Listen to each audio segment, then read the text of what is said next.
Lola Lourdes, nandito na ako. Pasensya na po at ngayon lang ako nakapunta ulit sa inyo. Mabuti naman at nandito ka na, Apo. Halika, pasok ka. Salamat po, Lola. Kumusta po kayo? Eto, medyo nahihirapan ng kumilos, pero kinakaya pa rin. Ang mahalaga nandito ka na. Matagal ko nang hinihintay ang pagbisita mo. Pasensya na po, Lola. Medyo naging busy po kasi ako sa school. Pero ngayon, mas may oras na po ako para dumalaw. Ano pong maitutulong ko sa inyo? Huwag ka na mag-alala sa akin, Apo. Ang mahalaga nasa mabuti kang kalagayan. Pero kung hindi ka naaabala, baka pwede mo akong tulungan mamaya sa pagluluto. Sige po, Lola. Ano po bang lulutuin natin? Gusto ko sanang magluto ng paborito mo, yung adobo. Alam ko matagal mo nang hindi natitikman ang pagkain niluluto ko. Saka, ituturo ko na rin sa'yo ang sekreto ko sa pagluluto. Naku, Lola, excited na po ako. Wala pa rin pong tatalo sa adobo ninyo. Kailangan ko talagang matutunan po yan. Aba, nako, pinagmamalaki mo pa ang adobo ko, ha? Pero totoo naman, walang tatalo sa lutong bahay kapag ginawa ng may pagmamahal. Totoo po yan, Lola. Saka para laging mas masarap ang pagkain kapag kasama ko kayo. Nako, lumalambing ka na naman. Pero natutuwa ako at masaya kang nandito. Iba talaga kapag may kasama, lalo na't ikaw ang apo ko. Miss na miss ko na po kayo, Lola. Sobrang nakaka-relax po dito sa inyo. Iba po ang pakiramdam kapag nandito ako. Para pong walang problema. Ganun ba?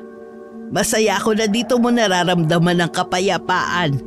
Kapag ganyan, siguro dapat mas madalas ka nang bumisita para hindi ka lagi nag-iisa sa mga problema mo. Opo, Lola. Simula ngayon, mas bibisitahin ko na po kayo. Hindi na po ako masyado magpapaliban. Salamat, Apo. Malaking bagay ang presensya mo sa akin. Ako po dapat ang nagpapasalamat, Lola. Kayo po ang nagpalaki sa akin, kaya utang ko po sa inyo ang lahat. Huwag mo nang isipin yon, Apo. Basta lagi ka mag-ingat. Mahalaga ka sa akin. At mahal na mahal kita. Opo, Lola. Mahal ko rin po kayo. Lola, parang may narinig po akong kaluskos sa labas. Ano po kaya yun? Ay nako, Apo. Hayaan mo na yan. Malamang mga dahon lang yan na hinihipan ng hangin o kaya'y pusa. Madalas na yan dito. Nasasanay na ako sa mga ingay na ganyan sa paligid. Sigurado po kayo, Lola? Parang malakas po kasi. Oo, Apo. Dati ko nang naririnig yan. Pero wala namang nangyayari. Minsan ang isip natin, lalo na kapag gabi na, mabilis na mag-isip ng kung ano-ano. Kaya kumalma ka lang, Apo. Sige po, Lola. Tara na po, magluto na po tayo. Ako na po magluluto ng kanin. Naku, salamat. 6:00 na pala. Mabilis ding lumilipas ang oras. Halika na nga at maituro ko na sa iyo yung adobo ko. Sige po, Lola. Kapag po may marinig tayo ulit mamaya na ingay, tignan na po natin, ha? Kailangan pong sigurado tayo na ligtas sa lugar na ito. Wala pa naman po kayong kasama palagi. Sige, Apo. Pero malamang wala lang yan. Pusa o hangin lang. Basta huwag ka nang mag-alala. Ligtas tayo rito. Habang nagluluto sila, muling narinig ni Isabel ang kaluskos sa labas. Mas malakas na yon kaysa kanina. Napatigil siya sa ginagawa at nilingon ang kanyang lola. Lola, ayan na naman po. Mas malakas na yung tunog. Huwag ka mag-alala, Apo. Sabi ko nga, malamang hangin o pusa lang yan. Pero kung mas mapapanatag ang loob mo, papuntahin natin si Mang Andoy bukas para silipin yung paligid. Ipapahawan ko na rin ang mga damo at nang makita natin agad kung may ganyang kaluskos. Sige po, Lola. Pero sana wala lang po talaga yan. Hindi po kasi normal ang kaluskos. Parang taong nanunubok. Lagi ko nga sinasabi sa'yo, ang mga ingay sa gabi, kadalasan likha lang ng kalikasan. Pero dahil sa ating imahinasyon, nakakaramdam tayo ng takot na gawa lang ng ating isipan. Sana nga po Lola, ganun yun. Pero kasi hindi po malakas ang imagination ko para makapag-isip ng mga kung ano-ano po. Nang matapos ang hapunan sa oras na 7:00 ng gabi, tahimik ang buong bahay. Pagkatapos nilang magligpit, napagpasyahan nilang magpahinga sa sala. Habang nagkukwentuhan, muling bumalik ang kaluskos na naririnig ni Isabel. Pero nung sandaling yun, dinig niyang mas malapit ito sa kanilang bahay. Lola, narinig niyo po yun? Hindi na lang pusa yan. Ang lakas po ng ingay. Parang taong nagkakalkal lang kung ano doon sa labas. Siguro dapat na nating sarado lahat ng bintana, Apo, para wala na tayong marinig. Pero huwag ka mag-alala. Hindi ako natatakot. Matagal na akong sanay dito. Palagi ko naririnig yan at nawawala din naman. Kung may tao man po sa labas, baka sinisilip lang kung sino ang nandito. Pero hindi niya yun dapat ginagawa kasi masama naman yun. Huwag ka mag-isip ng masama, Apo. Walang masamang mangyayari sa atin. Dito sa bahay ko, ligtas tayo. Minsan ang takot ay nasa isip lang. Pagkatapos nilang isarado ang lahat ng bintana, naupo uli sila sa sala at ipinagpatuloy ang pinapanood sa TV. Tahimik na ulit ang paligid, pero kakaibang nararamdaman ni Isabel. Sa kabila ng pagkalma ni Lola Lourdes sa kanya, hindi maiwasan ni Isabel na makaramdam ng kaba. Lalo na't gabi na at sila lamang dalawa ang nasa bahay. Habang abala sa panonood ng palabas sa TV ang kanyang lola, iniikot naman niya ng tingin ang buong bahay. Napatitig si Isabel sa litrato ng kanyang lola Pasita. May kakaibang naramdaman siyang hindi maipaliwanag na atraksyon. Maya-maya'y may naramdaman siyang malamig na hangin na biglang dumaan. Bigla ring bumigat ang pakiramdam niya. Lola, sino po itong katabi ninyo sa litrato? Yan ang nakakatanda kong kapatid. Ang Lola Pasita mo. Ganun ba, Lola? Ang ganda niya, tsaka ang haba ng buhok niya. Apo, hindi basta-basta si Pasita. May mga bagay tungkol sa kanya na hindi mo pa alam. Ano pong ibig ninyong sabihin, Lola? Si Pasita ay hindi ordinaryong tao, Isabel. Isa siyang aswang, pero mabait siya. Aswang? Pero Lola, akala ko po kwento lang yan. Paano naman po naging totoo yun? Totoo, Apo. Matagal na panahon na ang lumipas. Pero hanggang ngayon, ang lahi namin ay may connection pa rin sa mga kakaibang nilalang. Si Pasita, ginamit niya ang kanyang kapangyarihan para protektahan ng pamilya. Pero may kapalit ang lahat ng iyon. Ano pong kapalit, Lola? Apo, kapag ika'y dumating na sa tamang panahon, ikaw ang susunod na tagapagmana ng lihim ng ating lahi. Po? Hala ka! Paano po kung hindi ako pumayag, Lola? Naku, ayoko po maging aswang. Binibiro niyo lang po ako, hindi ba? Hindi kita binibiro, Apo. Hindi mo mapipili ang kapalaran mo, Isabel. Hindi mo ito pwedeng takasan. Kahit ibahin mo pa ang landas na tatahakin mo, doon ka pa rin mapupunta sa landas na para sa'yo. Sa iyong dugo, nakaukit ang kapalaran mo. Ngunit tandaan mo, may kapangyarihan kang magdesisyon kung paano mo ito gagamitin. Lola! Habang nag-uusap ang dalawa, bigla na lamang natumba si Lola Lourdes. Nagpanik si Isabela at hindi malaman kung anong gagawin. Mabilis siyang tumakbo sa may pintuan. Pagkabukas niya ng pinto, ay nagsisisigaw siya ng tulong sa mga kapitbahay. Maya-maya ay dumating si Tina. Lola? Lola, ano nangyari sa inyo? Tulong! Tulong! Tulungan niyo po kami! Ano nangyari kay Lola Lourdes? Hindi ko alam. Basta, bigla na lang siya natumba. Hala, hindi na siya humihinga. Subukan mo hawakan ang puso niya. Nanginginig ang mga kamay ni Isabela habang papalapit siya sa kanyang lola upang pulusuhan ito. Wala siyang maramdamang pintig sa ugat ng matanda. Naghalo ang takot at pagkabigla sa mukha ng dalaga. Wala na siyang pulso, Tina. Anong gagawin natin? Kailangan natin siyang dalhin sa ospital. Bilisan mo! Tumawag ka ng tulong! Kailangan maagapan pa siya! Sige, tatawag ako. Sana hindi pa huli ang lahat.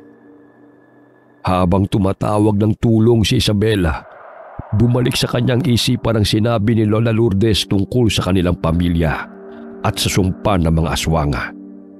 Naisip niya na baka konektado ang biglaang pagkatumba ng lola niya sa mga kwentong yun.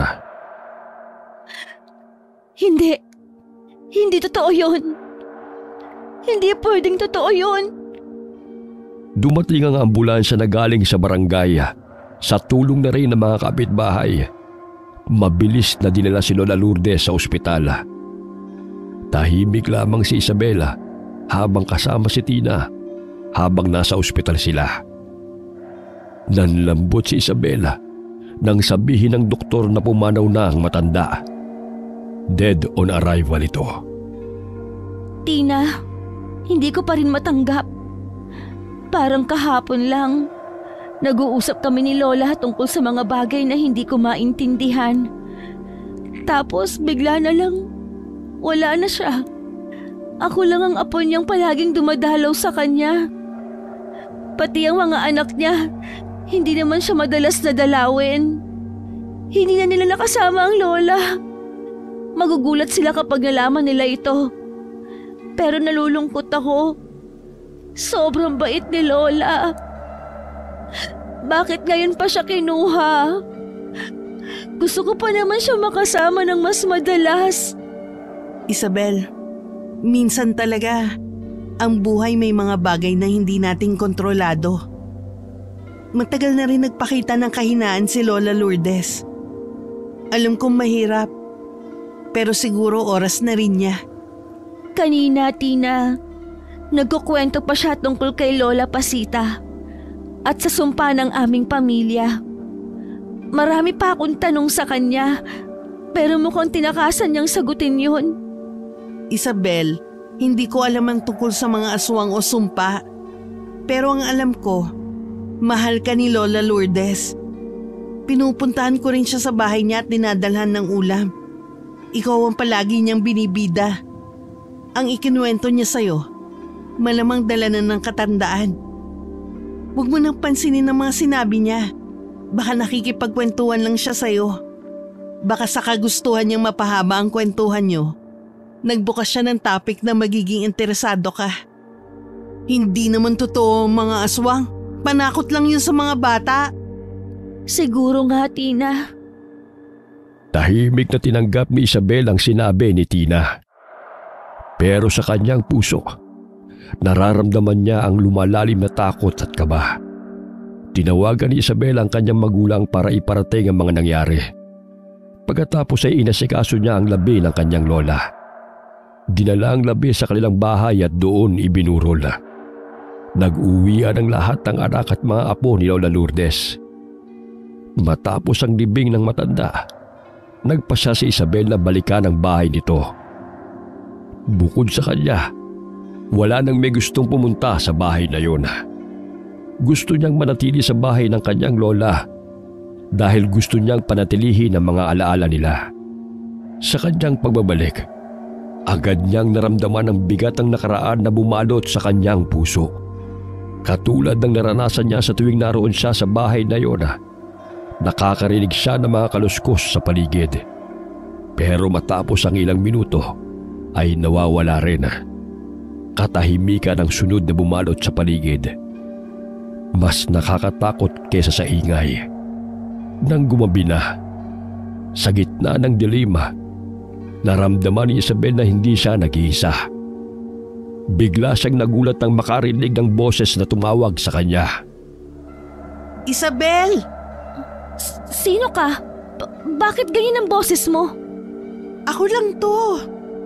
Lumabas ka! Magpakita ka! Hi, Mari kong Isabel. Hoy, hayop kang kalabaw! Ikaw lang pala yan, Tina! Ikaw talaga kung ano-anong kalokohan ang ginagawa mo! Ikaw naman, masyado ka matatakutin. Eh, ang dilim-dilim dyan sa labas, sino hindi matatakot? Tapos nanakot ka pa. Ano bang kailangan mo? Si Mama kasi. Gusto kang pasamahan dito kaya nagpunta ako agad. Talaga ba? Pero hindi naman kailangan. Okay lang naman ako dito. Eh kasi naman Isabel, matagal na nilang sinasabi na may mga nangyayari dito sa bahay na hindi mo maintindihan. Baka daw may mga kung anong presensya. Ayaw ni Mama na mag-isa ka rito. Nag-aalala siya sa'yo. Ganun ba? Salamat sa inyo ha. Kanina, parang may kakaibang naramdaman ako eh. Ewan ko ba? Siguro pagod lang ako. Pagod ka na nga, tapos pupunta ka pa ritong mag-isa. Alam mo bang may mga kwento pa na dito raw tumitira ang mga kaluluwa ng mga ninuno nyo? Ha? Sino naman na nagkwento? Lola mo. Siya ang nagsasabi sa mga kapitbahay. Baka siguro dala na rin ng katandaan at saka wala nang makausap. Dahil sa pag-iisa niya kung ano-ano ang mga sinasabi.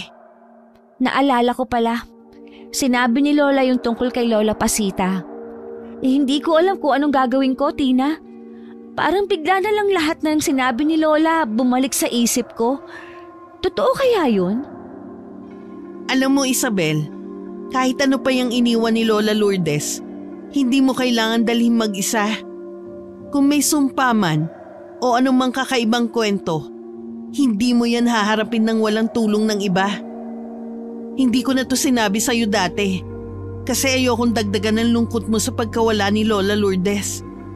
Pero ngayon sinasabi ko na kasi binabalik-balikan mo ang bahay na to. Kailangan alam mo ang kwento dito. Hindi sa tinatakot kita ha, pero malay mo diba? At least magawan mo ng paraan. Kung gusto mo talagang tumira dito, ayusin mo ang bahay para gumaan ang pakiramdam mo sa bahay na to. Mahirap tumira kapag mabigat ang presensya ng bahay, diba? Ewan ko, Tina. Simula nang pumanaw si Lola, parang may bumabalot sa akin na hindi ko maintindihan. Parang pinaparamdam sa akin ang bahay na to na may mga lihim akong kailangang tuklasin. Sabay natin tuklasin, Isabel. Kung ano man yun, alamin natin. Ha? Bakit ang laki ng ngiti mo? Gusto ko rin kasi malaman kung totoo ang mga kwento ni Lola Lourdes. Ayun! Yun ang sabihin mo. Nakikichismis ka. Pero salamat, Tina ha. Kahit papaano gumagaan ang loob ko. Siguro nga, mas mabuti na hindi ako mag-isa dito. Oo nga.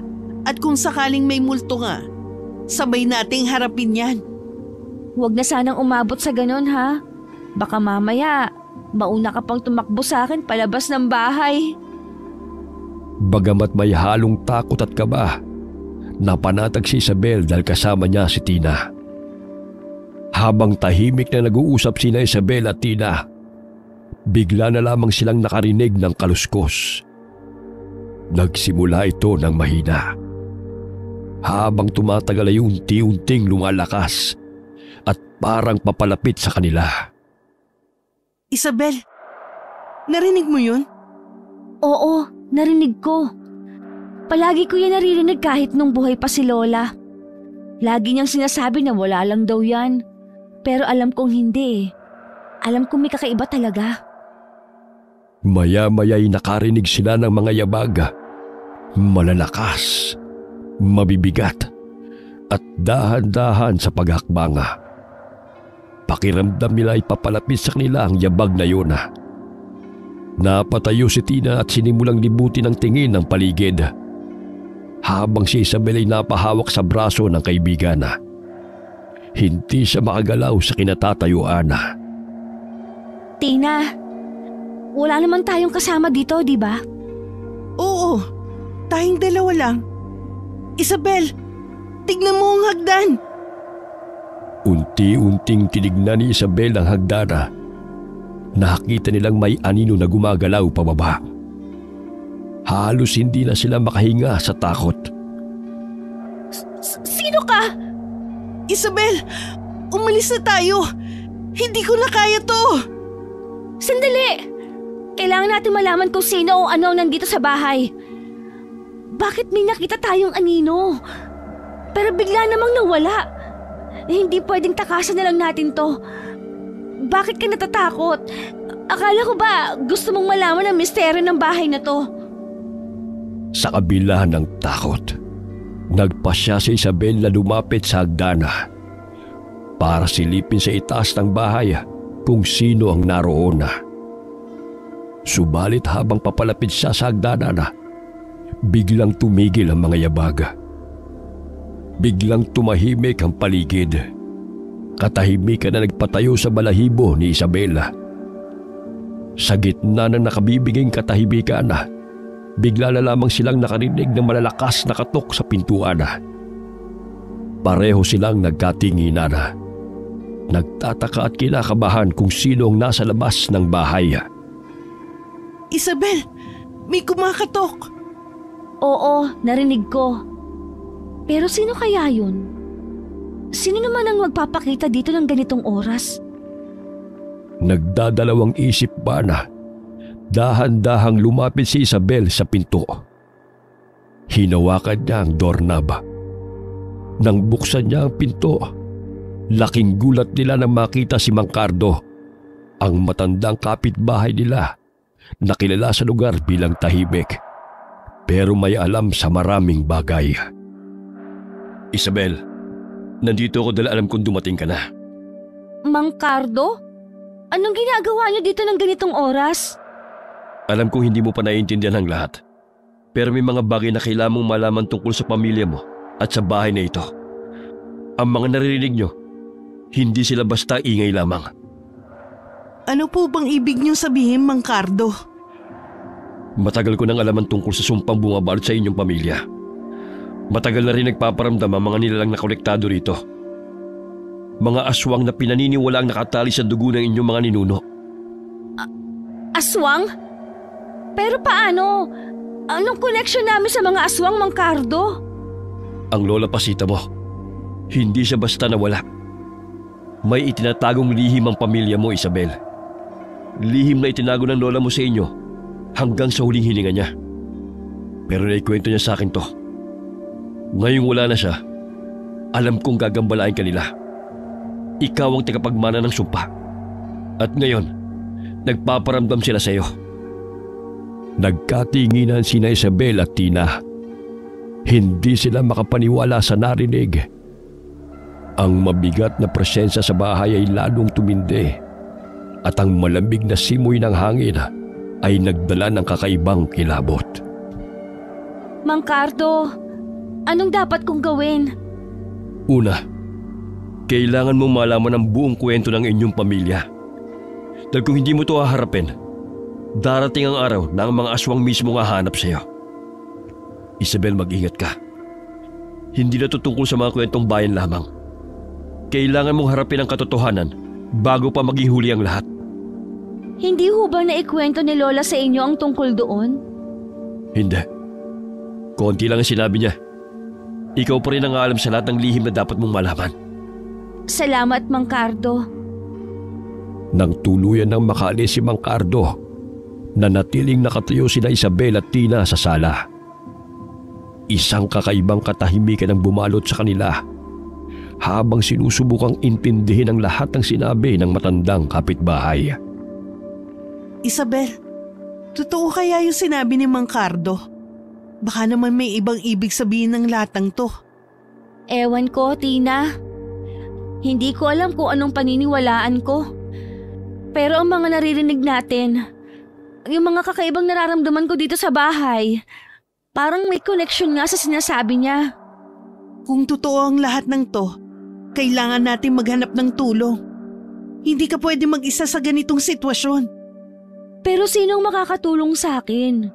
Hindi naman basta-basta ito. Aswang ang pinag-uusapan natin, Tina. Mga multo ng aswang na mga ninuno namin. Alam ko na.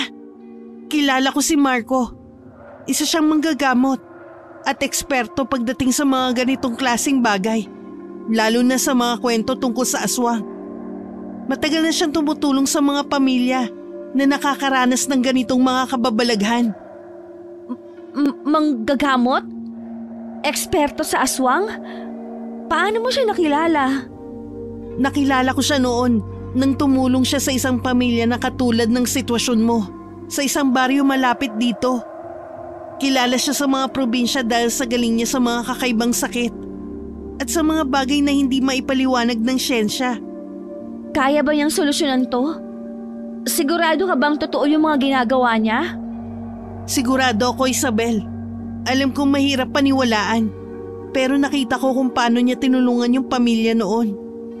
Kung totoo ang mga sinasabi ni Mang Cardo, si Marco ang makakatulong sa'yo para maintindihan ang sumpa ng pamilya mo.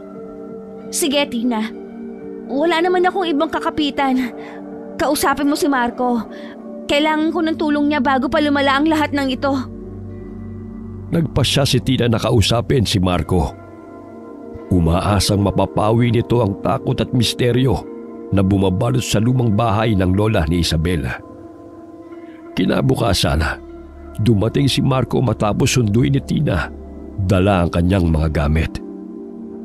Kasama sina Isabel at Tina, sinimulan nilang suriin ang lumang bahay. Sinuri ni Marco ang bawat sulok ng bahay. Malakas ang enerhiya sa buong bahay. May mga elemento sa bahay na ito. Kailangan natin maging maingat. Marco, anong ibig mong sabihin? Totoo ba ang mga sinasabi ni Mang Cardo tungkol sa pamilya ko? Posibleng may katotohanan ng kanyang mga sinabi. Kadalasan, ang mga aswang ay nakakabit sa malalalim na sugat ng nakaraan. Ang sumpay dumadaan mula sa isang henerasyon hanggang sa susunod. Kailangan nating alamin kung saan ito nagsimula. Habang patuloy sila sa paghahanap ng mga sagot, napansin ni Marco ang isang kahon na natabunan ng alikabok sa ilalim ng isang lumang aparador. Nang binuksan nila ito, tumambad ang isang sinaunang libro. Ang mga pahina nito ay gulong-gulo na, pero malinaw ang mga sinaunang simbolo at teksto. Ano kaya to?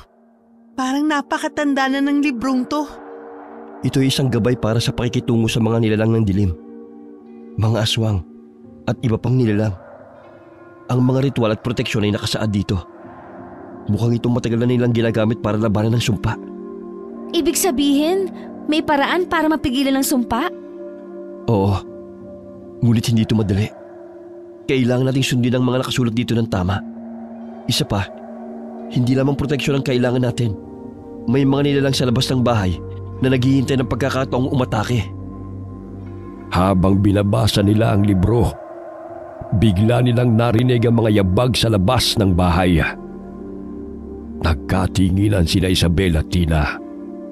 Habang si Marco ay agad na lumapit sa bintana, tumambad sa kanila ang isang lalaki mula sa kabilang nayo na nakatayo sa harapan ng bahay. Hindi nila kilala ang lalaki, pero may kakaiba sa kanyang itsura. Hindi normal ang kanyang mga galaw at ang kanyang mga mata ay nanlilisik kung tumingin. Sino yan? Hindi ko kilala ang taong yan. Isa siyang aswang. Nagpapanggap siya bilang tao. Pero nararamdaman ko may masama siyang intensyon. Kailangan natin maghanda. Maya-maya, ang lalaki sa labas ay mabilis na nagbago ng anyo. Mula sa pagiging tao, unti-unting lumabas ang kanyang tunay na anyo bilang isang aswang. Humaba at tumulis ang kanyang mga kuko at pangil. Pagkatapos ay mabilis niyang sinalakay ang bahay. Sumampa sa bintana at nagpupumilit na pumasok. Nagsimulang manginig sa takot ang dalawang dalaga. Marco, anong gagawin natin? Basahin natin to. Dito sa librong ito, may mga ritual at proteksyon laban sa mga aswang. Habang nagpupumilit ang aswang sa pagpasok, sinimula naman ni Marco ang isang sinaunang dasal mula sa libro. Kinuha niya ang dalang langis at dinasalan gamit ang ritual na nakasulat sa libro. Agad niyang ipinahid sa kanilang mga kamay ang langis na yun. Kitang-kita ni Isabel na kumikinang ang langis. Kumislap din ito sa dilim. Nang balingan ni Isabel ang aswang na nasa bintana, bigla na lamang itong umatungal. Tila nasilaw ang aswang sa langis. Sa pagkataranta ni Tina, hinablot niya kay Marco ang bote ng langis at isinaboy sa aswang. Gulat na gulat sila nang magliyab ang katawan ng aswang.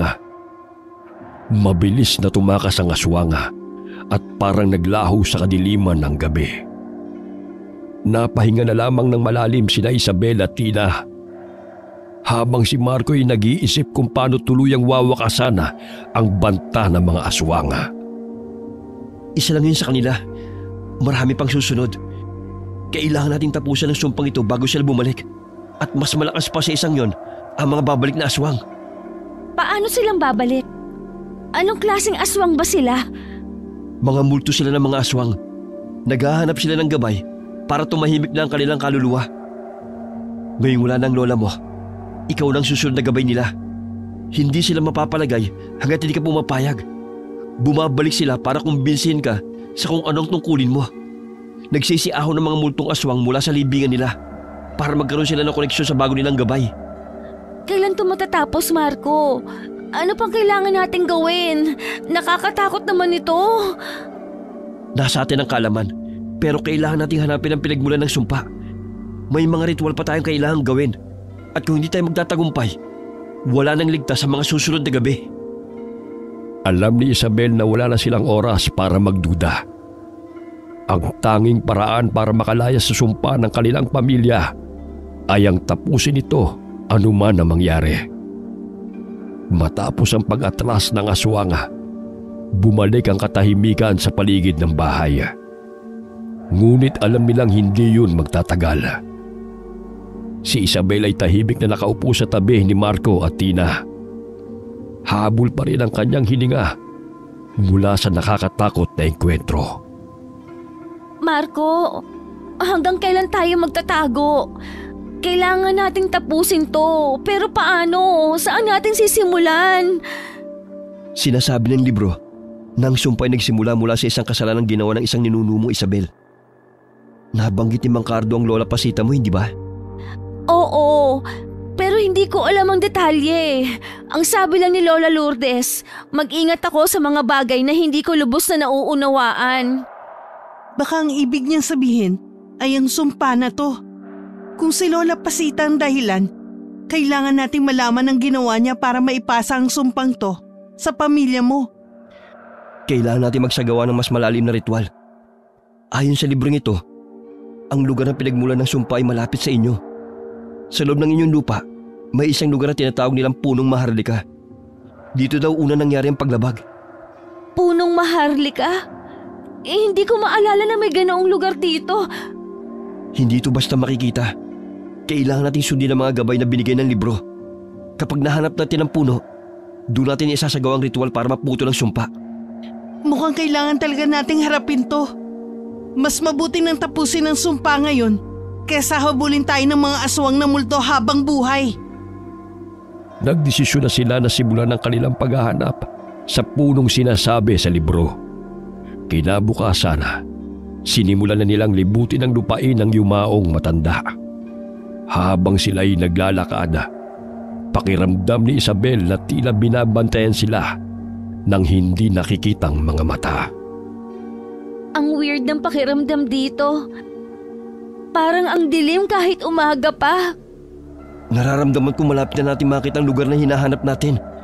Bumibigat na ang presensya sa paligid. Nagtatayuan na nga ang mga balahibo ko dahil sa kilabot eh. Saka, ang lamig dito ah. Huminto sa paglalakad si Marco. Kaya napahinto rin sina Isabel at Tina. Nakita nila ang isang malaki at matandang puno. Ito na ba ang punong Maharlika? Oo, ito na nga. Nararamdaman ko ang kakaibang enerhiya ng punong to. Napakaraming lihim na iniingatan ng punong to. Sobrang bigat ang enerhiya. Para bang umiiyak ang puno dahil sa bigat ng pasa niya. Dito natin isasagawa ang ritual. Isabel, kailangan mo maghanda. Ang ritual na ito ay delikado. Kung hindi natin ito magagawa ng tama, mas malalakas na aswang ang darating. Gagawin ko ang lahat. Basta matapos na itong sumpang ito. Sa gabay ng libro, nagsimula si Marco ng sinaunang ritual. Gubuhit siya ng mga simbolo sa lupa gamit ang puting asin at dugo ng dumalagang manok na kanilang dala. Ayon ito sa nakasulat sa libro, si Isabel ay lumuhod sa harap ng puno habang si Tina ay nagbabantay sa paligid. Mabilis na nagbago ang ihip ng hangin at ang klima sa paligid ay lalo pang lumamig. Nararamdaman nila ang enerhiya ng mga nilalang na gusto silang pigilan. Sa ngalan ng mga ninuno, hinihiling namin ang sumpay maputol dito at ngayon. Lola Pasita, ipakita mo sa amin ang ginawa mo upang ito'y may tama. Biglang lumitaw ang isang anino mula sa katawan ng puno at sa harapan nila, naging isang babae ito. Nagpalit ang anyo nito. Humaba ang buhok at lumilipad pa sa hangin. Humaba ang mga kuko nito at lalong tumulis sa mga pangil na humaba pa na lagpas sa labi. Maya-maya ay biglang nagsalita si Tina. Iba ang boses nito. Nang lingunin ni Isabel ang kaibigan, nakita niyang namumula ang mga mata nito na para bang nagbabagang uling. Galit na galit ang mukha ni Tina. Nanlilisik din ang kanyang mga mata. Isa akong pagkakamali. Ang mga aswang ay binayaran ko ng dugo upang mailigtas ang aming angkan. Ngunit ngayon, ako ang nagdurusa sa aking pagkakasala. Tina? Bakit ganyan ang mukha mo? Tina? Sumapi sa kanyang kaluluwa. Kaluluwa? Nino? Ng Lola Pasita mo. Teka, kung sumapi sa kanya, sino yung kanina na... Hinagilap pa ni Isabel ng tingin ng babaeng lumabas mula sa katawan ng puno. Nagulat siya dahil wala na ito roon. Nang balikan niya ng tingin si Tina, nakita niyang nasa likod ng kaibigan ng babaeng hinahanap niya. Nakalutang ito sa hangin at patuloy na tinatangay ang mahabang buhok at suot nitong damit. Nakatungtong sa balikat ni Tina ang paa ng babae. Mahaba at matutulis ang kuko sa paa ng babaeng yun. May isang huling sakripisyo. Dugo ng aking sariling apo ang kailangan upang mabayaran ang aking nagawang kasalanan. Isa lamang ang makakawala. Isa lamang ang mananatili. Lola, layuan mo si Tina. Wala siyang kaalam-alam dito. Huwag mong idamay ang kaibigan ko. Huwag kang makialam. Hindi ba tinawag ninyo ako para alamin kung ano ang dapat gawin? Galing ako sa impyerno. Hindi ako makakapagsalita kung ako'y walang gagamiting tao. Lola, tama na. Huwag mo nang idamay si Tina dito. Ako na lang. Ako na lang. Baka hindi kayanin ang katawan niya. Ikinagulat nila ang biglang pagdating ni Mang Cardo. Matapang nitong sinabuyan ng likido ang katawan ni Tina. Itong para sa'yo! Mang Cardo? Ano yan? Anong ginagawa ninyo? Itigil niyo po yan! Nasasaktan po si Tina! Marco! Tulungan mo si Tina! Pigilan mo si Mang Cardo! Iwan mo ang batang yan! Hindi mo kakayanin ang holy water na ito! Umatungal ng malakas si Lola Pasita. Kaya sumigaw na rin ng malakas si Tina. Maya-maya pa ay bumagsak si Tina, pero kaagad na lumutang ang katawan niya sa hagin. Nawalan ito ng malay pagkatapos sapian. Paulit-ulit na sinabuyan ni Mang Cardo ng holy water si Tina, habang si Marco naman ay umuusan ng dasal para itaboy si Lola Pasita. Maya-maya ay sumabog ang kaluluwa ng matandang babae at tuluyan nang naglaho. Unti-unti namang bumagsak sa lupa si Tina. Kaagad na nilapitan ni Isabel ang kaibigan at ginising ito. Nang magkamalay na si Tina, ay mabilis silang bumalik sa bahay. Napagdesisyonan nilang magpahinga na muna at muling magplano para sa susunod na hakbang. Naghahanda si Isabel ang maiinom at makakain, habang sina Tina at Marco ay nag-uusap at nagtatawanan. Sinusubukang pagaanin ang mabigat na nararamdaman mula sa mga nangyari. Alam ko napagod kayo sa nangyari, pero may dapat pa kayong malaman bago kayo magdesisyon sa mga susunod niyong hakbang. Mang Cardo, ano po ba yun? Hindi ko sinabi to kanina dahil hindi pa kayo handa. Pero oras na para malaman yung totoong dahilan kung bakit hinahabol kayo ng mga aswang. Ang pamilya niyo, Isabel, ay matagal nang may kaugnayan sa mga aswang. Nung panahon pa ng mga ninuno nyo, nakipagkasundo ang mga ninuno mo sa kanila para protektahan ang kanilang mga ari-arian at pamilya mula sa mga kaaway. Pero ang kapalit, dugo. Kada ilang dekada, isang miyembro ng pamilyang dapat ialay upang matugunan ang kasunduan. Ngunit nung tumanggi ang Lola Pasita mo sa alay, nagsimula ng sumpa. Habang buhay si Lola Pasita mo noon, ay nakakabit sa kanyang katawan ang enerhiya ng mga aswang na namatay upang patuloy sila makakuha ng enerhiya ng mga tao. Ang mga aswang bago sila mamatay, nagsasagawa ng ritual para ikonekta ang kaluluwa nila sa Lola Pasita mo. Nang sa ganun, kahit nasa libingan na sila, nakakahigo pa rin sila ng enerhiya ng mga tao. Sa ganun, napapayapa sila at hindi bumabangon sa hukay. Kapag naputol yon, babangon sila at magiging mga amalanheg. Pero hindi kinaya ng Lola Pasita mo dahil ayaw niyong makita mga taong nauubos ang enerhiya. Pero nung mamatay siya, nalipat ang sumpa sa Lola Lourdes mo. Pero magkaiba sila. Ang Lola Lourdes mo, sariling enerhiya niya ang kanyang binigay sa mga aswang para hindi sila makakuha sa iba. Kaya mabilis na lang hina ang katawan niya. Pero namatay ang Lola Lourdes mo na hindi sinalin sa iyo yung sumpa. Ibig sabihin, naputol ang sumpa na yon. Dahil doon, nagagalit ang mga aswang. Bumabalik sila, nagmumulto. Ngayon, gusto nilang bawiin ang nawala sa kanila. At ikaw, Isabel, ikaw ang target nila. Kaya pala walang tigil ang mga aswang. Hindi ko alam paano ko ito haharapin, Mang Cardo. Hindi ko po alam ang gagawin. Hindi mo to kayang harapin na mag-isa. Kailangan mong tapusin ang kasunduang ito. Subukan mong hanapin ang paraan sa libro na nakita niyo ni Marco at baka doon mo makita ang solusyon. Pero tandaan mo, Isabel, mahalaga ang bawat desisyon na gagawin mo mula ngayon. Isa lang ang paraan para tuluyang matapos ang sumpa at ikaw ang makakagawa nito. Gustong-gusto kong tulungan ang Lola Lourdes mo pero tumatanggi siya. Ayaw niya kasi madamay ako. Kaya sinolo niya ang lahat. Awang-awa ko sa kanya. Hindi niya sinabi sa akin ang buong katotohanan. Kaya inalam ko mag-isa. Napuno ng katahimikan ang buong bahay matapos ang revelasyon ni Mang Cardo. Sama-sama silang nag-iisip ng paraan para talunin ang sumpang yun. Sabay-sabay nilang binasa ang libro. Kailangan kong tapusin ito. Hindi ko hahayaan na maging alipin ng sumpa ang pamilya ko. Hindi ako papayag na may iba na namang maging biktima ang mga aswang na yon. Gagawin ko ang lahat, kahit pag-gaano kahirap.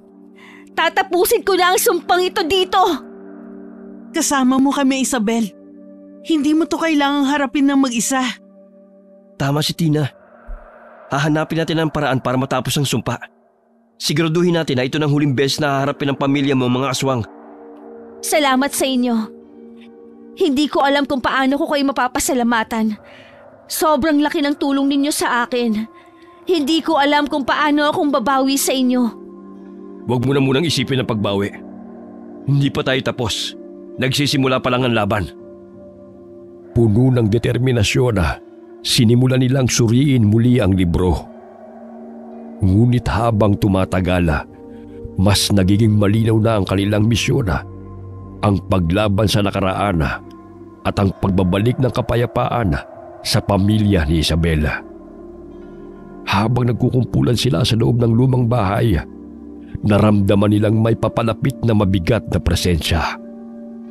Lahat sila'y handa na sa labanan, dala ng katatagan na natutunan nila mula sa libro. Kailangan natin ng plano. Sabi sa libro, ang multo ng mga aswang ay may kahinaan sa mga tradisyonal na gamot at mga anting-anting. Dapat tayo magtulungan. Huwag tayong matakot. Tandaan nyo, nandito tayo para protektahan ng isa't isa. Mang Cardo, paano tayo mag-uumpisa? Kailangan nating harapin siya. Ang aswang na parating ay hindi basta-basta. Siya'y nagmula sa malakas na lahi. At kaya't nakatatak sa kanya ang galit at pwersa ng malupit na nakaraan. Pero may paraan. At kailangan natin ang lakas mo, Isabel. Huwag tayo magpapatalo sa takot. Magtulungan tayo. At gagamitin natin ang mga kaalaman natin mula sa libro. Isabel, ikaw ang may kakayahang magpatuloy na ang lahi nyo hindi magpapaalipin sa sumpang to. Oo, nakahanda ako. Biglang bumukas ang pinto at sa harapan nila nagpakita ang malaking aswang. May malademonyong mga mata at malalaking pangil. Ang hangin ay tila nag-uumapaw sa takot. Sa kabila ng takot, nagtipon sila ng lakas ng loob. Huwag tayong matakot! Nandito kami upang wakasan ang sumpa! Ang akala nyo ba'y madali lang nyo akong tatalunin? Hindi nyo kami mapipigilan sa aming gusto. Ang kasunduan ay kasunduan. Ang para sa amin ay kukunin ko. Hindi na ito mangyayari muli. Tapos na ang panahon ng pagtanggap sa kasunduan. Hindi nyo makukuha si Isabel. Nandito kami para tapusin ang lahat. Huwag niyo akong patawarin. Sige, ipakita niyo sa akin ang sinasabi niyong laban. Hindi naman niyo ako matatalo. Ang laban ay nagsimula at nagpunta si Isabel sa gitna. Hawak ang sinaunang anting-anting na nakuha rin nila sa kahon na pinanggalingan ng libro. Nagsimula siyang magdasal at sabay-sabay silang bumitaw ng mga salita ng proteksyon. Utos ko sa mga nakaraang kasalanan ng pamilya ni Isabel. Ibalik ang liwanag! Ipaglalaban namin ang aming mga buhay at hindi kami titigil hanggat hindi kami nagtatagumpay. Tapusin natin sila! Habang umaatake ang aswang, nagpakawala si Isabel ng liwanag mula sa anting-anting at umabot ito sa mukha ng aswang. Napilitan itong umatras, ngunit bumalik itong galit na galit. Makinig ka! Hindi mo na kayang pigilan ang aming pamilya! Sa wakas, nakatanggap si Isabel ng lakas mula sa kanyang mga kaibigan. Sa isang matinding pagsusumikap, sabay-sabay nilang inatake ang aswang. Isinaboy ni Tina ang asin na ritualana. Si Mang Cardo naman ay nagsaboy ng holy water, habang si Marco naman ay nag-uusal ng lasal para sa kanilang proteksyon. Napilitan itong umatras. Hindi ako aalis! Hindi matatapos ang sumpa! Oo! Matatapos na ito! Sa huli, nagtagumpay sila. Natalo nila ang aswang. Umatungal ito habang unti-unting naglalaho. Napakalakas ng anting-anting ni Isabela. Kaya nitong magsabog ng liwanag sa buong paligid. Ang liwanag na yun ang lumulusaw sa aswang na multo. Yes! Natalo natin! Ang galing! Ngayon, nagtagumpay tayo. Pero dapat pa rin tayo maging handa. May mga babalik pang aswang. Hindi sila titigil hanggat hindi nakukuha ang kanilang gusto. Tama ka, Marco. Pero alam ko na hindi na ako nag-iisa. Nandito kayong lahat at kasama ninyo ako. Kaya malakas ang loob ko na harapin sila kahit magpabalik-balik pa sila. Kailangan nating matutunan ng iba pang panlaban sa mga aswang. Kailangan ko pang basahin ang libro na yun. May mga pahina pa tayong hindi nababasa. Oo, at dapat nating malaman kung paano talaga sila mapipigilan. Yung hindi na magpapabalik-balik. Kasi kung laging ganito, nakakapagod din. May mga sinaunang ritual na maaari tayong pag-aralan. Baka may iba pang mga tao sa nayon na makapagbibigay ng impormasyon. May mga matatanda sa nayon na may alam tungkol sa mga aswang. Kailangan natin makipag-ugnayan sa kanila at malaman ang kanilang mga karanasan. Baka may paraan upang tuluyang mapatigil ang sumpa. Nagpasa silang mag-ikot sa nayon upang hanapin ang mga matatandang sinasabi ni Mang Cardo. Sa dulo ng nayon, narating nila ang bahay ng isang matandang lalaki, si Mang Ustina, na kilala sa kanyang mga kaalaman tungkol sa mga aswang. Mang Ustin, kami po ay lumalaban sa mga aswang. Gusto po naming malaman ang mga paraan upang tuluyan ng matalo ang mga yon. Baka po may alam kayong paraan. Kulang pong nakasulat sa libro na hawak namin. Kakaibang aswang to. Mga multong aswang na nanggagambala para may pagpatuloy yung pambibiktima nila sa tao. Ang aswang na yan ay may matinding pwersa. Ang mga koneksyon ng iyong pamilya sa mga ito ay matagal na. Kailangan niyong malaman ang kanyang pangalan at ang kanyang kahinaan. Ang pangalan ay may kapangyarihan. Pero paano namin malalaman ang pangalan niya? Ang mga aswang na yan ay tiyak namang konektado rin sa inyong pamilya noong paman. Hindi naman sila magkakaroon ng ugnayan sa inyong angkan kung hindi sila matatalik na magkakaibigan. Suyurin niyo ang inyong lahing pinagmulan para malaman ninyo ang kanilang pagkakakilanlan. Ang kailangan lamang ninyong malaman ay ang taong nagpasimula ng lahat. Kapag natalo niyo ang pinakapuno, matatalo na rin ang mga sanga. Ritualan niyo ang pangalan na yon, kasama ang litrato niya o kahit anong gamit na may kinalaman sa kanya. Doon matatapos ang lahat. Kung ito ang susi, dapat tayong bumalik sa bahay at tignan ang mga bagay na naiwan ni Lola Lourdes. Oo, tama. Kalkalin na natin ang buong bahay. Sige. Matapos makuha ang impormasyon mula sa matandang lalaki, nagmadali silang bumalik sa lumang bahay. Hindi na sila nagsayang parang oras. Isa-isa nilang tinignan ang mga naiwang gamit ng lola ni Isabela. Habang sila ay naghahanap sa mga gamit ng matanda, nadiskubre ni Isabela ang isang lumang kahon na puno ng mga sulat at litrato ng kanyang lola. Tingnan niyo to. Ang mga sulat ni Lola. Baka dito ay may mga impormasyon tungkol sa kanyang nakaraan. Buksan mo. Hanapin natin ang anumang impormasyon na makakatulong. Natagpuan nila sa kahon ng isang lumang diary na hindi naman pag-aari ni Lola Lourdes. Pag-aari ito ng isang lalaking hindi nakilala ni Isabela. Habang nagbabasa si Isabela, lumitaw ang pangalan ni Mira. At sinabi roon na ito ay isang aswanga.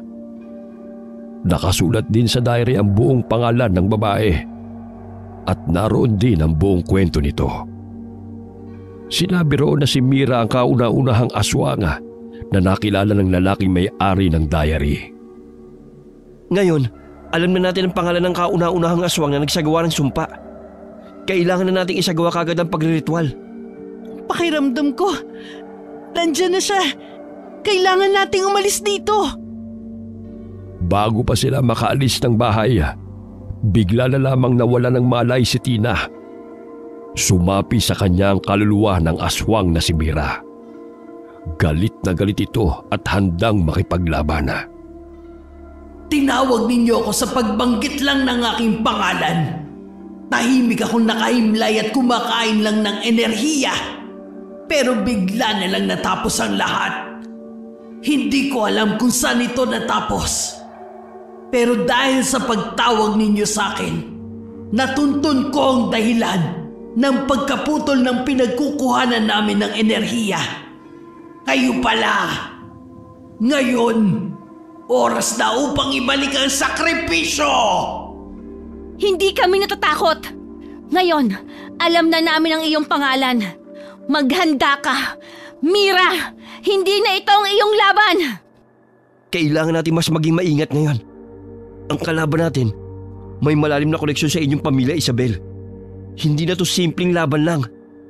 Huwag ka mawala ng pag-asa, Isabel. Alam na natin ngayon ang pangalan niya. May kapangyarihan tayo laban sa kanya. Ngunit bago pa sila makapagplano ng lubusan, narinig nilang muli ang mga yabag mula sa itaas ng lumang bahay. Lumakas ang hangin at nagkaroon ng matinding lamig na bumalot sa paligid. Unti-unting dumami ang mga aswang na multo sa buong bahay. Nagsiahon sila mula sa pagkahimlay dahil nawala na sila ng enerhiya na nakukuha. Hindi na napakali ang mga aswang sa libingan, kaya galit na galit silang bumalik para maningil. Isabel, akala mo ba'y makakatakas ka sa sumpa? Matagal na akong naghihintay sa araw na ito. Ngayon, magbabayad kayo para sa mga kasalanan ng inyong lahi. Unti-unting lumalapit sa kanila ang mga multo, habang si Tina naman ay unti-unti nagpapalit ng anyo. Nagkakaroon siya ng mahabang kuko at matatalim ng ngipin. Mas humaba rin ang kanyang buhok na tila galit na galit dahil sa mararahas na paggalaw nito sa hangin. Hindi ka na makakapagpatuloy sa sumpa mong ito. Pinagbayaran na ng pamilya namin ang mga pagkakamali noon. Walang sapat ang pagbabayad. Ang kasunduan ay kasunduan! Gamitin natin ang mga nalalaman natin mula sa librong to. Hindi tayo pwede sumuko ngayon. Isabel, maghanda ka! Naghanda silang lahat para sa isa na namang matinding laban. Gamit ang mga sinaunang dasal mula sa libro, sinimulan nilang sugpuin si Mira. Ngunit hindi ito madaling talunin, lalo pat nasa katawan nito ni Tina. Si Bangcardo at si Marco ay nagtulong sa pagsasagawa ng ritual. Habang si Isabel ay patuloy na nagdarasal, sinasabi ng paulit-ulit ang pangalan ni Mira na nagpapahina naman sa aswang. Hindi niyo ako matatalo! Ako ang nagdadala ng sumpa sa inyong lahi! Kayo ang may utang sa akin! Gumuhit sina Bangcardo at Marco ng bilog gamit ang asin at ikinulong doon si Tina. Pagkapasok nito sa loob ng bilog, ay umatungal na at nagwala ang nakasapi na aswang. Pero hindi nito magawang lumabas sa bilog na yun. Habang nagwawala ang aswang, ay sabay-sabay na umusal ang dasal ang tatlo. Habang ginagawa yun, ay nagsasaboy naman ng holy water si Bangcardo sa mga aswang na pilit dumalapit sa kanila. Dahil hindi sila makapagdasal ng maayos dahil sa mga aswang na pilit sumusugod, naisipan ni Marco na gumawa rin ng bilog sa sahig gamit ang asin. At doon ay ikinulong nila ang kanilang mga sarili. Hindi na sila malapitan ng mga aswang, kaya naisagawa nila ang pagriritual para maibalik sa impyerno si Mira. Parang binabagyo ang buong bahay dahil sa lakas ng puwersa. Ilang minuto rin ang lumipas at maya-maya ay nakita nilang lumalabas sa bibig ni Tina ang kaluluwa ni Mira. Umaatungal pa ito. Galit na galit. Habang lumalabas ito ay panay ang wisik ni Bangcardo ng holy water sa aswang hanggang sa tuluyang maglaho. Naiwan pa ang boses nitong nakakakilabot. Kasunod nun ay naglaho din ang mga multong aswang sa paligid. Maya-maya ay bumagsak na ang katawan ni Tina sa sahig. Tina! Sige, pwede mo na siyang lapitan. Bakit ba palagi sa kanyang sumasapi ang mga multo? Siya kasi ang pinakamahina sa atin. Anong susunod na gagawin natin? Tapos na ba? Para kasing hindi pa. Baka maglaho si Mira. Sinabi niyang hindi pa ito tapos. Mukhang babalik pa siya. Anong nangyari? Hinimatay ka lang naman. Sayang, hindi ko nakita ang mga aswang. Bakit ba lagi akong hinihimatay? Huwag mo nang isipin yun. Mahalaga ay okay ka na. Hindi sapat ang isang labanan para wakasan ang sumpa. Kailangan nating alamin ang buong kwento ni Mira at ang nangyari sa kanyang buhay. Sige, tignan natin ang mga naiwang bagay dito sa bahay. Baka may mga clue tayo na makikita. Baka may mga litrato, mga sulat, o ano man makapagbibigay linaw sa nangyari. Pero bago yon, kailangan muna natin magpahinga. Kailangan din natin ng lakas. Matapos ang ilang araw, pumunta uli sa bahay ang tatlo. Binuksan uli ni Isabel ang diary at binasa ang iba pang nakasulat doon.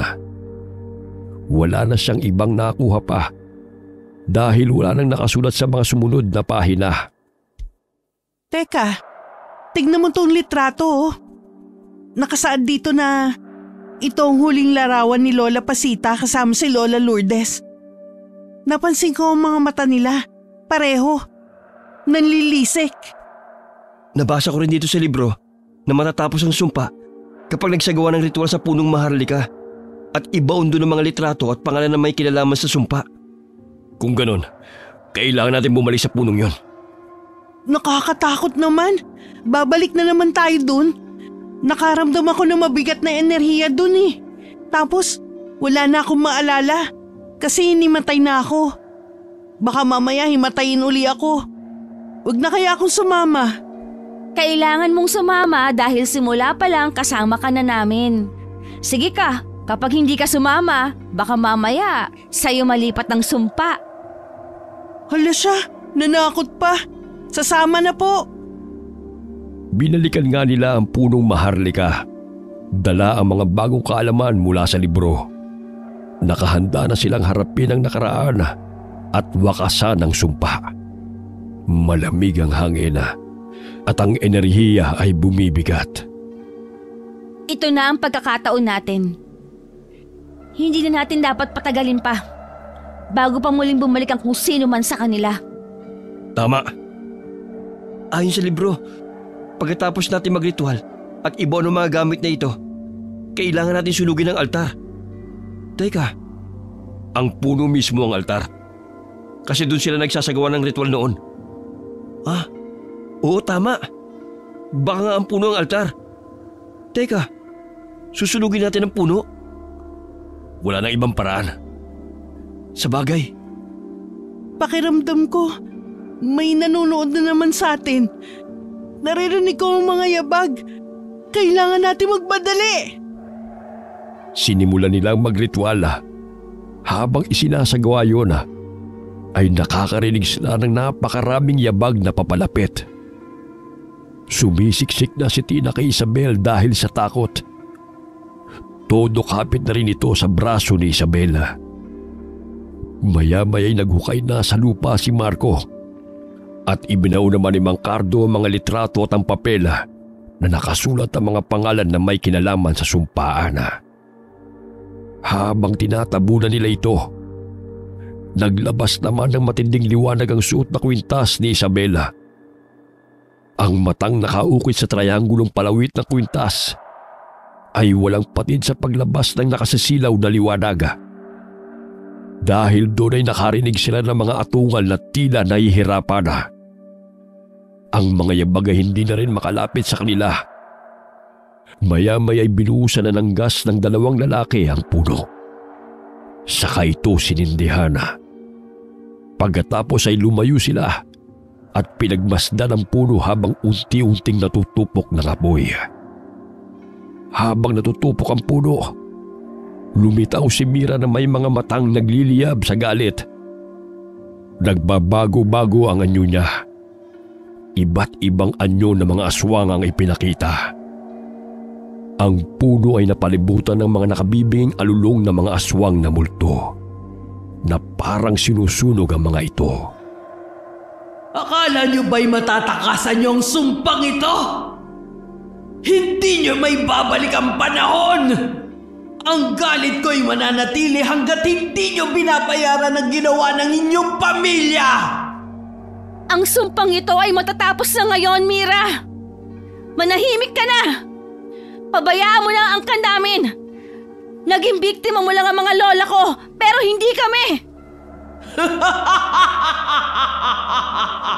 Akala mo ba kaya niyong tapusin ito? Matagal na akong naghihintay sa ganitong pagkakataon. Isasama kita, Isabel! Patawarin mo na ang nakaraan at tapusin na ang sumpa. Gamit ang natutunan namin mula sa libro, alam kong kaya kitang pigilan. Ang medalyon na ito, tignan ito kung saan ka dapat naroroon. Pagkasabi noon ay inihagis ni Isabel ang kanyang kwintas sa nagliliyab na puno. Umatungal ang aswang at namaluktot sa sakit. Naramdaman na ng aswang na nasusunog siya ng apoy.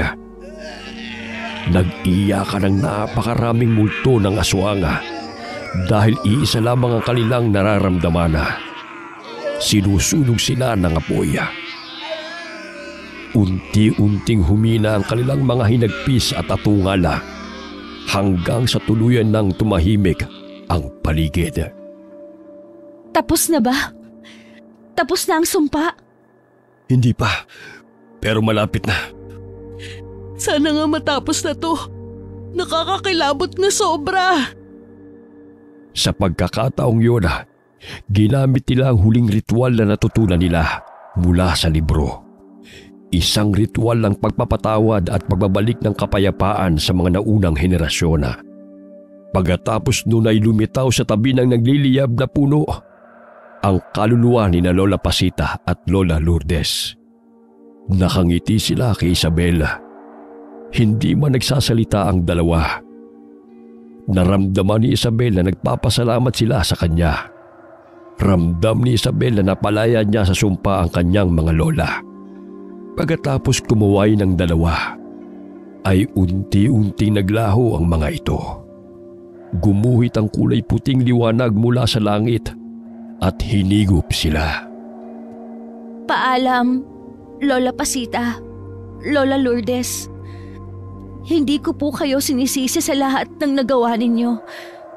Salamat po at dahil sa inyong sakripisyo, hindi kami nadamay sa sumpa. Salamat po, mga lola ko. Sa wakas natapos na ang sumpa. Matapos ang matinding laban, bumalik ang kapayapaan sa lumang bahay ng pamilya ni Isabel.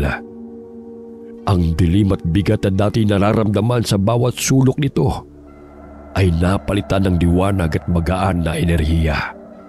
Para kay Isabel, ito ang simula ng bagong yugto sa kanyang buhay. Ang daming nangyari pero sa wakas, tapos na ang lahat. Nakatakas na rin sa sumpa ang pamilya ko. Maraming salamat sa inyo. Oo nga, sa wakas, hindi ko na kailangan matakot sa energy sa bahay nyo. Balik na tayo sa normal na buhay. Napakalaking desisyon ang ginawa mo, Isabel. Hindi lahat ay magkakaroon ng tapang para harapin ang ganitong sitwasyon. Mahirap, pero kailangan. Hindi ko man mababago ang nakaraan. Pero natutunan kong hindi ko rin dapat itong takasan. Ngayon, handa na akong simulan ng bagong kabanata nang walang takot at walang sumpa. Dito na ako talaga titira sa bahay na ito. Dito kasi may mga kaibigan akong totoo. Salamat sa inyo, ha?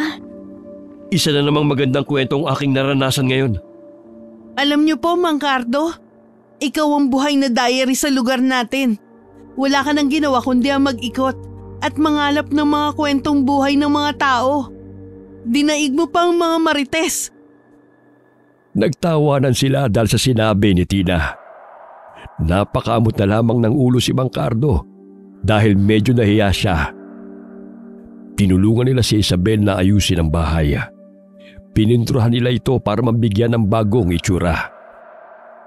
Grabe! Ang dami palang pwedeng ayusin dito. Para bang kapag tinanggal natin ang sumpa, pati mga kalat at damo, sumuko rin. Siguro.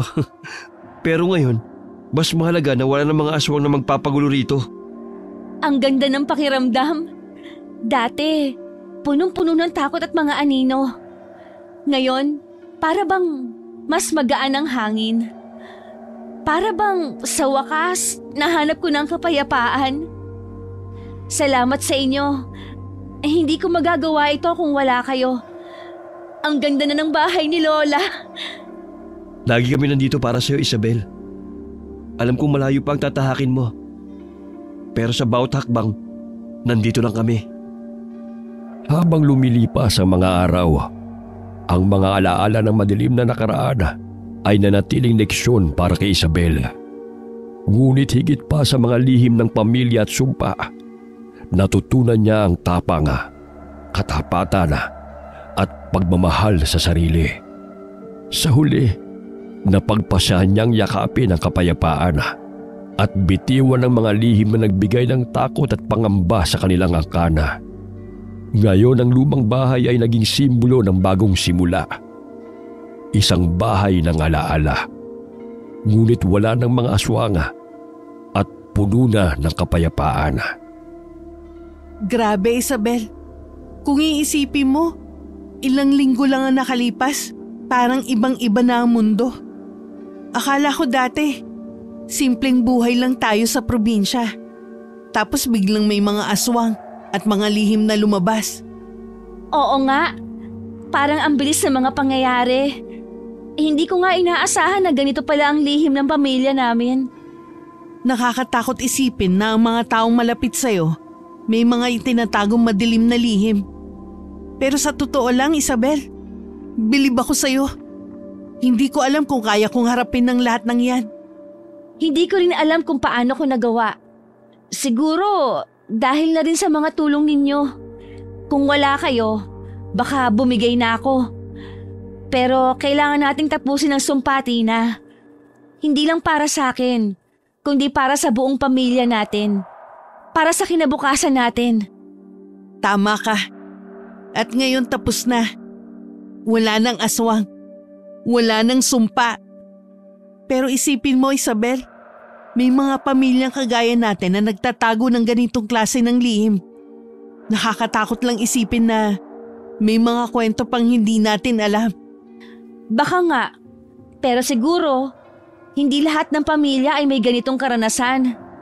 Siguro para sa atin, it's a reminder na kahit gaano kadilim ang nakaraan, may pag-asa pa rin na mabago ito, na maputol ang sumpa. Tama ka. At least ngayon, wala nang mga kaluskos sa gabi. At pwede na tayong bumalik sa normal na buhay. Sana nga.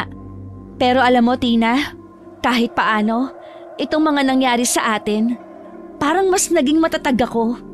Hindi lang sa harap ng mga aswang, kundi sa harap ng mga takot ko sa buhay. Yun naman ang mahalaga, di ba? At saka, wala nang iba pang pwedeng mangyari na masihigit pa sa mga dinaanan natin. Kaya kahit anong hamon pa ang dumating, ready na tayo. Oo, ready na. Ngayon, makakabangon na tayo ng walang tinatagong takot. Lumipas sa mga araw at madalas na tumambay si Tina sa bahay ni Isabel. Masaya silang umiinom ng tsaa sa lumang bahay. Ang hangin ay umihip ng malamig. Ngunit sa unang pagkakataon sa mahabang panahon, hindi nila naramdaman ang takot na dati bumabalot sa lugar na yun. Grabe, Isabel. Kung iisipin mo, parang pelikula lang yung mga pinagdaanan natin. Hanggang ngayon parang kahapon lang yun. Sino ba mag-aakala na ang tahimik na lugar na to may madilim na kwento pala? Oo nga eh. Parang bangungot na naging totoo. Pero ngayon, para na rin tayong gising mula sa bangungot na yon. Parang imposible pero totoo. Alam mo, Tina, kahit hanggang ngayon, hirap pa rin akong paniwalaan ang lahat. Laging kwento lang ang mga aswang sa akin eh. Tapos bigla na lang siyang totoo at nasa pamilya pa namin.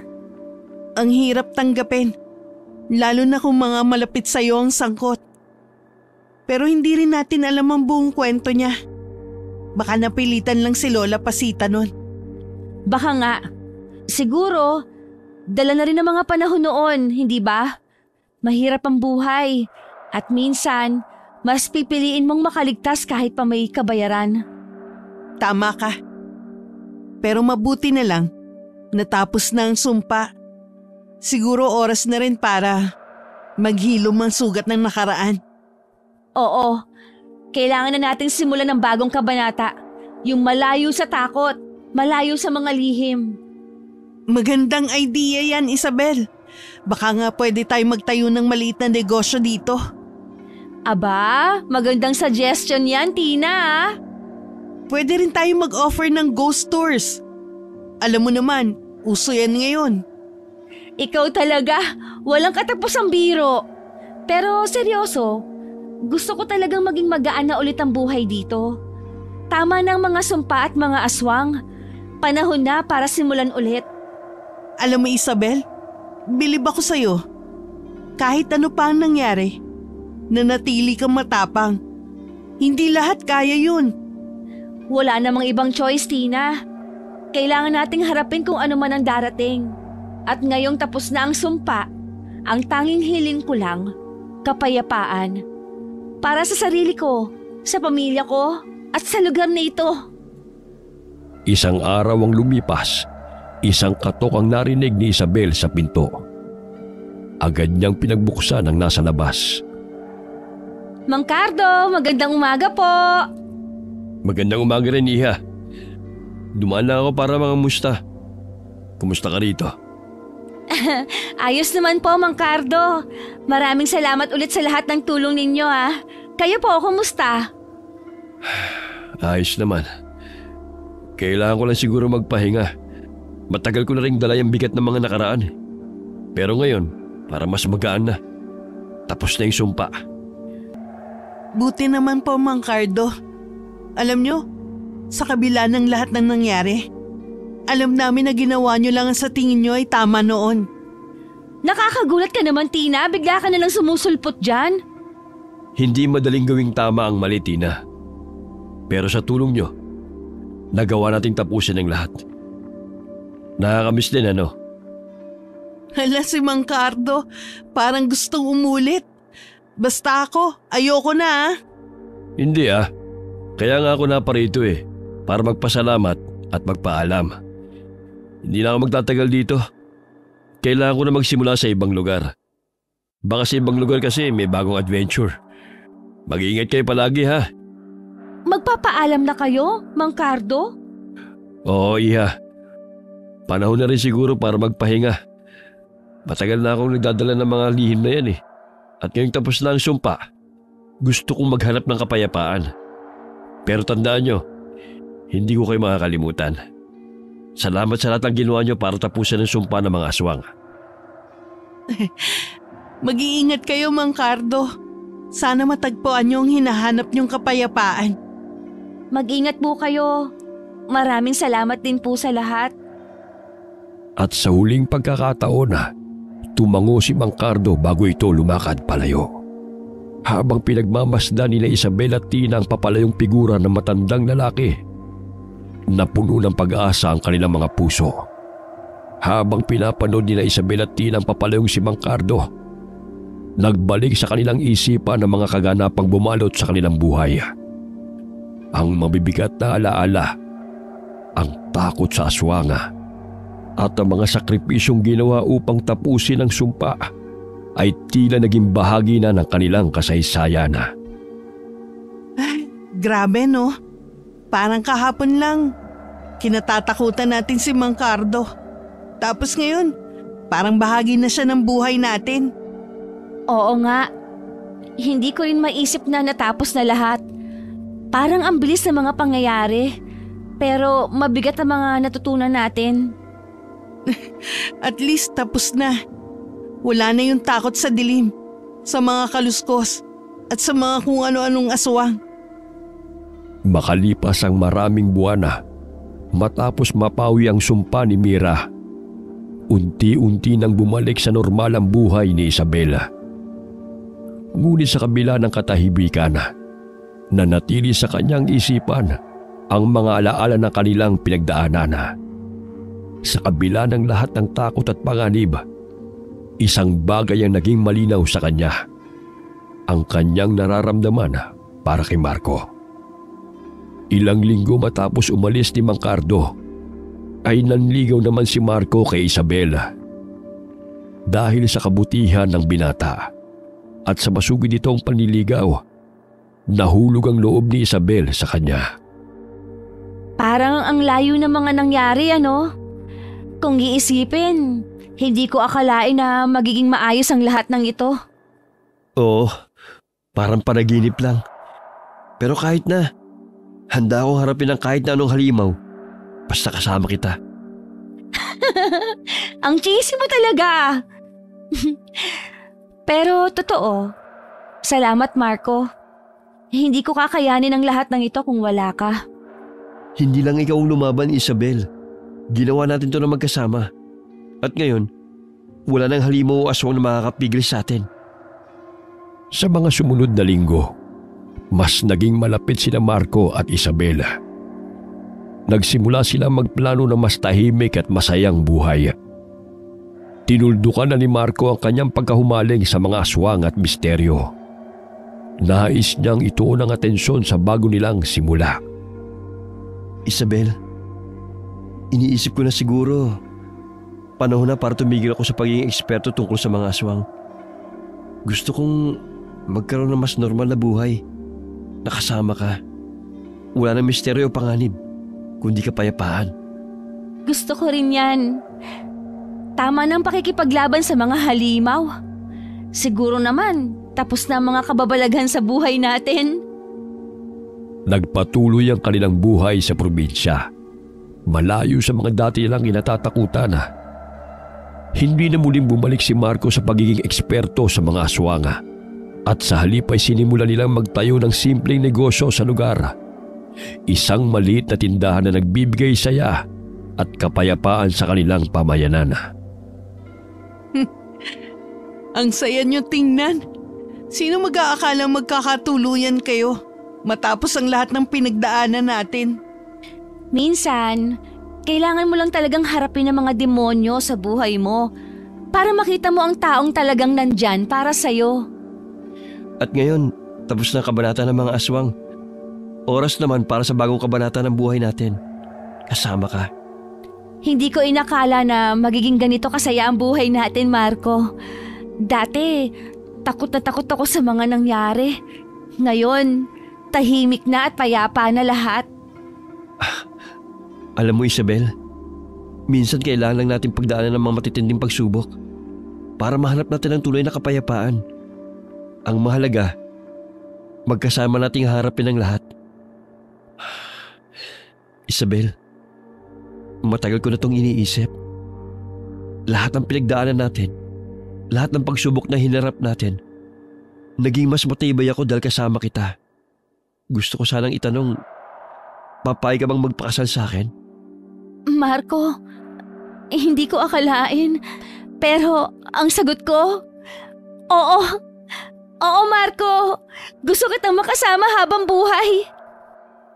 Sa ilalim ng liwanag ng mga bituin, sinelyuhan nila ang kanilang pagmamahalan. Walang halimaw o sumpang makakagambala sa kanilang kinabukasan. Tanging ang pagmamahal na kanilang nahanap sa isa't isa. Habang nagpaplano ng kanilang kasal, patuloy na nanatili sina Isabel at Marco sa lumang bahay. Hindi na bilang lugar ng takot at misteryo, kundi bilang tahanan ng kanilang bagong simula. Si Tina naman, patuloy na nakasama nila bilang kaibigan at katuwang sa kanilang bagong buhay. Ang saya ko para sa inyo.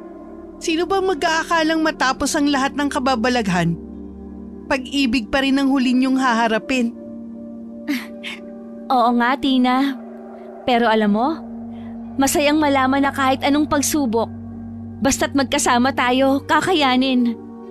Tama ka, Tina. Pero ngayon, oras na para sa mas tahimik na buhay. Wala na tayong ibang harapin kundi ang kinabukasan. Sa huli natutunan nila Isabel at Marco na ang tunay na laban ay hindi lamang sa mga halimaw na kanilang hinarap, kundi sa pagbuo ng isang masayang buhay.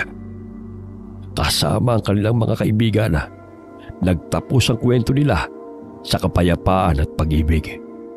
Isang bagong simula na puno ng pag-asa. Ang kwentong ito ay nagpapakita ng pagharap sa mga takot at pagsubok ay isang mahalagang bahagi ng buhay. Minsan, kailangan nating harapin ang mga takot, trahedya o malalim na lihim upang makamit ang kapayapaan at kasiyahan. Hindi tayo dapat sumuko, lalo na kung may mga taong handang sumuporta sa atin.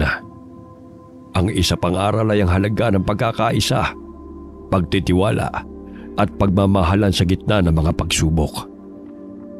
Sa kabila ng mga mabibigat na pangyayari, sina Isabel at Marco ay nagtagumpay dahil sa kanilang tiwala at suporta sa isa't isa na nagpapatibay ng kanilang relasyon. Ang mga pagsubok sa buhay ay maaaring maging daan upang tumibay ang pagmamahalan at magkaroon ng mas maliwanag na hinaharap. Huwag iasa ang buhay sa sumpa na alam mong magpapahirap sa iyo hanggang sa kabilang buhay. Mamuhay ng naaayon sa kabutihan ng sarili at ng kapwa. Ang pinakamabisa pa rin sa lahat ay ang pananalig sa ating lumikha, sa ating Panginoong Diyos. Wakas.